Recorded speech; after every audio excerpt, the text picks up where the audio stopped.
said, somehow controversially, you've been a proponent of peace on Twitter, on X. Yeah.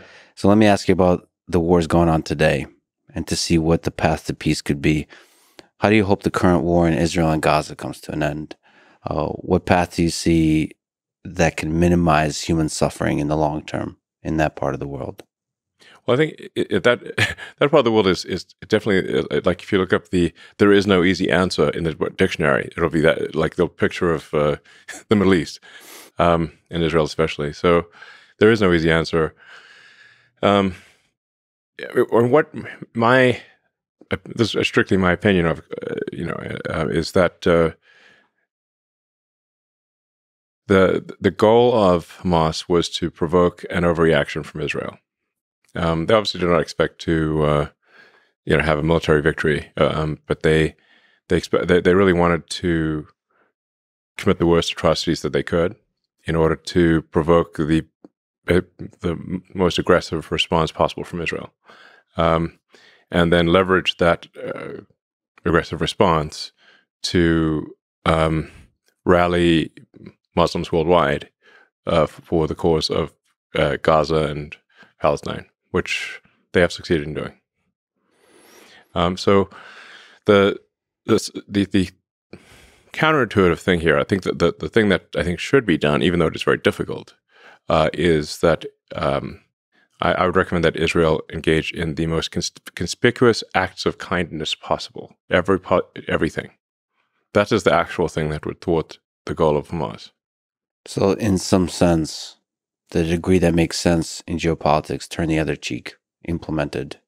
It's not exactly turn the other cheek, because I do think that there's, I think it is appropriate for Israel to find the Hamas members and, either kill them or incarcerate them.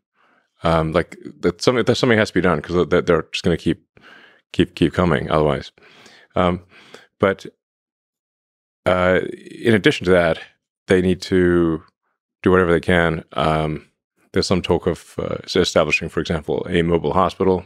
I'd recommend doing that.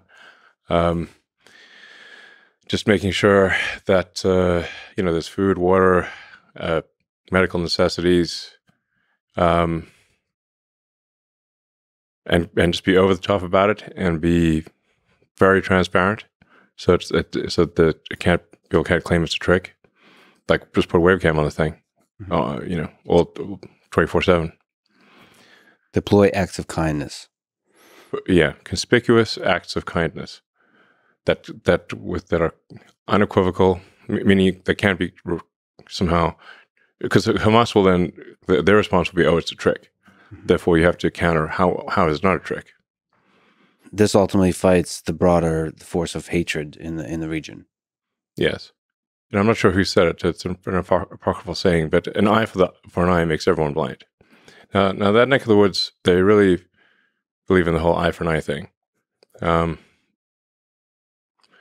But I mean, you really have, if you're not going to just outright commit genocide, like against an entire people, which obviously would not be acceptable to really shouldn't be acceptable to anyone, then you're going to leave basically a lot of people alive who subsequently, hate Israel. So really the question is, like, how, for every Hamas member that you kill, how many did you create?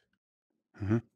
And if you create more than you killed, you've not succeeded. That's the real situation there. And it's safe to say that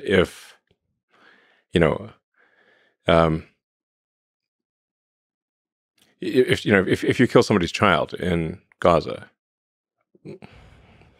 you've made at least a few Hamas members who will die just to kill an Israeli. That's the situation. So, but I mean, this is one of the most contentious subjects one could possibly discuss. But I think if the goal ultimately is some sort of long-term peace, one has to look at this from the standpoint of, over time, are there more or fewer terrorists being created?